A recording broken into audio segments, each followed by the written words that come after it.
Con una mayoría de 3/5 en la Asamblea de Vecinos, una comunidad de propietarios puede prohibir la instalación de una vivienda turística en la finca. Es lo que ha dicho el Tribunal Supremo y aclara así la norma aprobada en 2019 que modificó la Ley de Propiedad Horizontal. En España hay entre 350.000 y 400.000 viviendas de uso turístico, muchas de ellas sin licencia, ilegales. El ritmo de crecimiento se eleva. Exceltur, la patronal del sector turístico, señala que mientras las plazas hoteleras aumentan a un ritmo del 0,8%, las viviendas turísticas lo hacen a un ritmo del 15%.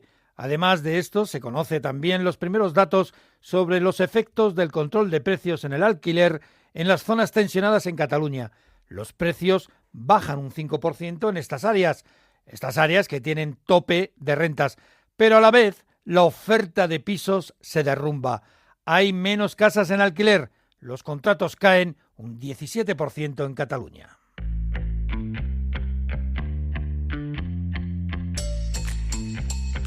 La mirada económica. Con Ignacio Rodríguez Burgos.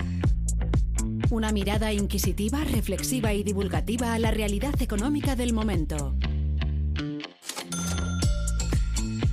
El Tribunal Supremo ha avalado en una sentencia que con una mayoría de 3/5 de los propietarios, una comunidad de vecinos puede rechazar la instalación de un apartamento turístico en la finca, de una vivienda de uso turístico. El alto tribunal considera que no es necesaria la unanimidad para frenar un piso turístico en la comunidad. También señala que la palabra limitar, que aparece en el Real Decreto de 2019, se puede interpretar como prohibir. En España hay entre 350.000 y 400.000 viviendas de uso turístico, la mitad de ellas en Madrid, Barcelona y Málaga. Y según la patronal del sector turístico, Exceltur, el ritmo de crecimiento de este tipo de casas es ya del 15%. Que en la última década, al día de hoy, existen 388.000 plazas en establecimientos con viviendas turísticas versus 421.000 en toda España en todo el alojamiento reglado. En definitiva, en 10 años, prácticamente la oferta en viviendas de uso turístico ya se equipara a toda la oferta de plazas en establecimientos reglados. A la vez, el alquiler de temporada se ha triplicado en 5 años y el tradicional, el alquiler residencial, pues se hunde en las grandes ciudades, en especial en Barcelona. La Generalitat de Cataluña ha ofrecido los primeros datos sobre la evolución de los precios de los pisos en alquiler en las zonas tensionadas, las que tienen topes en el precio. Pues bien, según el Ejecutivo de Salvador Illa, los precios han bajado un 5% en esas zonas. Pero el problema es que también se ha derrumbado más bien, la oferta. En toda Cataluña el número de contratos ha descendido un 17% y la caída llega al 23% en la ciudad condal. Baja el precio porque está controlado y limitado por las autoridades, pero a la vez hay muchas menos casas en alquiler. El mercado se estrecha mientras la demanda sigue creciendo. Una visión más profunda. Patricia Briones, secretaria técnica del Colegio de Administradores de Fincas de Madrid. Saludos, gracias por estar con nosotros en la mirada económica de Onda Cero.es. Hola, muy buenos días. Bueno, con la sentencia del Tribunal Supremo, con una mayoría de 3/5 de los vecinos de una comunidad de propietarios, ¿se puede prohibir ya la instalación de un apartamento turístico en el edificio? Pues sí, ya por fin el Tribunal Supremo, desde el año 2019 que se modificó la Ley de Propiedad Horizontal y que desde el minuto 1 ya generó mucha controversia sobre si se podía prohibir o no con 3/5 o era necesaria la unanimidad, pues hemos tenido que esperar 5 años para que el Tribunal Supremo en 2 sentencias lo ha dejado de forma clara, que por 3/5 efectivamente se pueden prohibir las viviendas de uso turístico en las comunidades de propietarios. Hombre, lo que ocurre es que, claro, evidentemente, si exiges la unanimidad, el dueño del piso que quiere poner un alojamiento turístico tenía las de ganar, claro. Es que era la lógica. Es que antes de que se modificase la ley en el 2019 ya era necesaria la unanimidad. Precisamente por eso se modifica la ley, para que las comunidades de propietarios pudieran poner freno a la cada día más creciente actividad turística en los edificios de carácter residencial. Ese era el motivo, y en la exposición de motivos del decreto así se establecía, y de hecho en las sentencias del Supremo hacen referencia precisamente a que el espíritu del legislador era precisamente ese. ¿Y qué ocurre con los apartamentos turísticos que ya están funcionando antes de esta resolución, antes de que la Asamblea de Vecinos vote la prohibición? ¿Qué ocurre con ellos? ¿Puede ser retroactiva la sentencia? Bueno, primero es importante dejar claro que es algo que están preguntando mucho. O sea, la sentencia lo único que ha hecho es aclarar la mayoría necesaria para adoptar el acuerdo. No es una sentencia que anule ningún precepto de la ley ni demás. Lo único, ahora las comunidades de propietarios tienen una seguridad jurídica a la hora de adoptar los acuerdos, pero eso no implica que automáticamente ya estén prohibidas las viviendas de uso turístico ni similar. Hay que convocar una junta, hay que incluirlo como un punto del orden del día y hay que adoptar el correspondiente acuerdo. Este acuerdo es ejecutivo desde el momento en el que se adopta. Ahora bien, la propia ley establece que este tipo de acuerdos no tienen efectos retroactivos. ¿En qué afecta la irretroactividad? Para aquellas viviendas de uso turístico que estuviesen legalizadas a la fecha de la adopción del acuerdo. Por lo tanto, todas aquellas viviendas que no contasen con la preceptiva licencia de actividad, al no ser legales, por decirlo de alguna manera, se les podrá aplicar este acuerdo que prohíbe que se destinen a uso turístico. O sea que sí que puede ser una herramienta para aquellas viviendas de uso turístico que no estén bajo una licencia que sean de carácter ilegal, claro. Claro, la herramienta ya existía. Tenemos que distinguir, por un lado, desde el punto de vista administrativo, que se pueden denunciar los hechos ante el ayuntamiento, ante el departamento que haya, ante el organismo, que aquí, por ejemplo, en Madrid es la Agencia de Actividades. Se pueden denunciar porque no cuenta con la preceptiva licencia de actividad. Y ahora, con este tipo de acuerdos, sería una actividad prohibida expresamente en el título, en los estatutos, y si están desempeñando esta actividad se puede ejercer una acción de cesación por actividades prohibidas, que es un procedimiento de carácter civil. Bueno, según algunas fuentes hay unas 350.000 viviendas de carácter turístico en nuestro país. Según la patronal turística Exceltur, el crecimiento de los apartamentos turísticos pues avanza a un ritmo del alrededor del 15%. Las viviendas turísticas influyen mucho en el precio de lo que es el alquiler residencial. Sí que están influyendo porque hay menos oferta. El propietario de una vivienda se ha dado cuenta que tiene mayor rédito destinándola a uso turístico que a uso residencial. Pero claro, la demanda del alquiler sigue siendo la misma. Las personas que necesitan alquilar siguen necesitando tener una vivienda en la que vivir. Por lo tanto, al haber menos oferta, los propietarios suben el precio. Entonces es un poco la pescadilla que se mueve la cola, ¿no? Uh-huh. Pues Patricia Briones, secretaria técnica del Colegio de Administradores de Fincas de Madrid. Muchas gracias, muy amable por estar con nosotros en La Mirada Económica de Onda Cero. Gracias a vosotros. La Mirada Económica.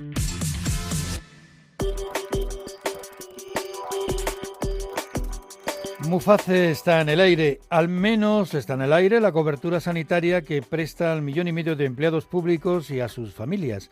El Gobierno ha elevado su oferta a las 3 aseguradoras que prestan este servicio, que son Adeslas, Asisa y DKV. Al principio les ofrecía un incremento del 14% en las primas durante los 2 próximos años. Las aseguradoras rechazaron la oferta. Lo consideran insuficiente. Ahora el Gobierno pues ofrece un 17%. Estamos en ese regateo. Las aseguradoras insisten en que no se cubren los gastos y afirman que en el último periodo han sufrido pérdidas de 200 millones de euros por año por culpa de la inflación y el aumento de los costes sanitarios y hospitalarios. Entre tanto, los funcionarios, pues la verdad es que marchan preocupados, como apuntaba Francisco Aldama de CESIF. En CESIF estamos muy preocupados por la falta de acuerdo entre Gobierno y aseguradoras para renovar el concierto de Muface. No vamos a permitir que el mutualismo administrativo muera por inanición y responderemos con contundencia, sin descartar las movilizaciones para defender el derecho a la atención sanitaria de nuestros mutualistas. Y es que si no se renueva el concierto de Muface, pues este 1,5 millones de empleados públicos y sus familiares tendrían que pasar a la sanidad pública, es decir, a las consejerías de sanidad de las diferentes comunidades autónomas. Una sanidad pública que ya de por sí pues tiene sus problemas, sus agobios. Las negociaciones se van a extender al menos durante un mes. Y es que, además de Muface, también deben renovarse las coberturas sanitarias de la Mutua del Ejército y de la Guardia Civil y de la Administración de Justicia. Se negocia en la Muface mientras se agota la pólvora en otras negociaciones, por ejemplo, en la reducción de jornada. La vicepresidenta Yolanda Díaz insiste en que habrá un acuerdo y, por si acaso, para presionar, pues anuncia un anteproyecto de ley. La norma que va a regular la reducción de la jornada en nuestro país se va a realizar como un anteproyecto de ley en trámite de urgencia. Esto quiere decir que el Gobierno de España va a cumplir con su acuerdo de gobierno, que señala expresamente cuáles son los plazos de reducción de las 38 horas y media en un primer lugar y 37 horas y media después. En cambio, donde el diálogo está herido o al menos enfermo, es en la flexibilización de las bajas por enfermedad. El Ministerio de la Seguridad Social defiende la baja flexible, poder trabajar voluntariamente aunque se esté en situación de incapacidad temporal por enfermedad. Los sindicatos rechazan frontalmente la idea, tanto que incluso Comisiones Obreras se plantea dar un plantón al Gobierno. Y sobre el horizonte planea una huelga en la carretera. Los sindicatos UGT y Comisiones Obreras han convocado paros en el transporte de mercancías y también de viajeros interurbano en 7 jornadas de aquí a final de año, justo antes de fechas señaladas, como por ejemplo el Black Friday, el Puente de la Constitución o en vísperas de las mismas Navidades. Reclaman los sindicatos una jubilación adelantada para los conductores. El objetivo no es la huelga, el objetivo es que se atienda a la reivindicación planteada y se inicien los correspondientes estudios para determinar estos coeficientes reductores y para determinar y minimizar las causas de los accidentes que venimos sufriendo, que no son accidentes de circulación, son accidentes de trabajo.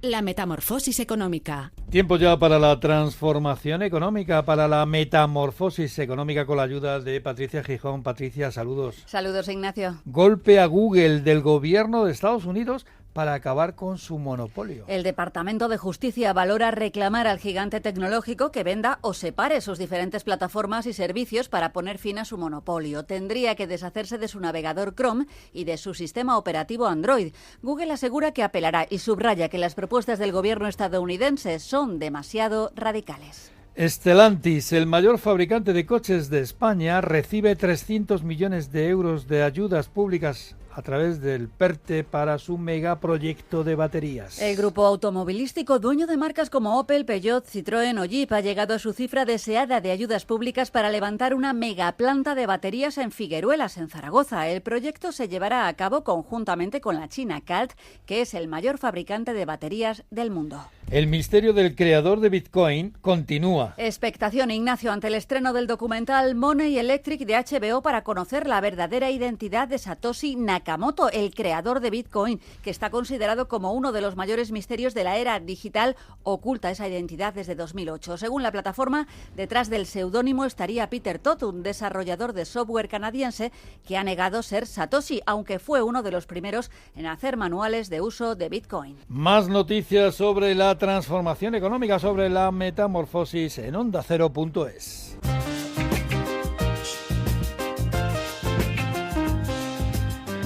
Y antes de terminar, ojo a los impuestos. El gobierno insiste en que España tiene una presión fiscal 4 puntos por debajo de la europea, como apunta la vicepresidenta y ministra de Hacienda, María Jesús Montero.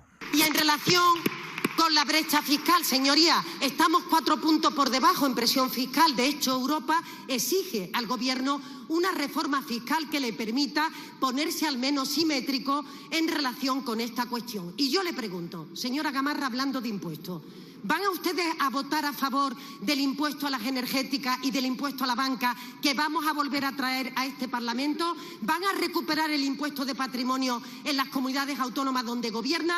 ¿O van a seguir ustedes pidiendo dinero y perdonándole y dándole regalos fiscales a los ricos?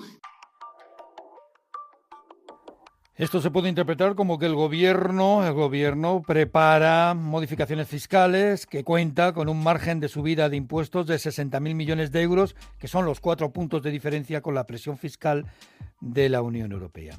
El día 15, el martes, se acaba el plazo dado precisamente por Bruselas para presentar el plan presupuestario y fiscal. Veremos si entonces el gobierno Sánchez no nos deja alguna sorpresa.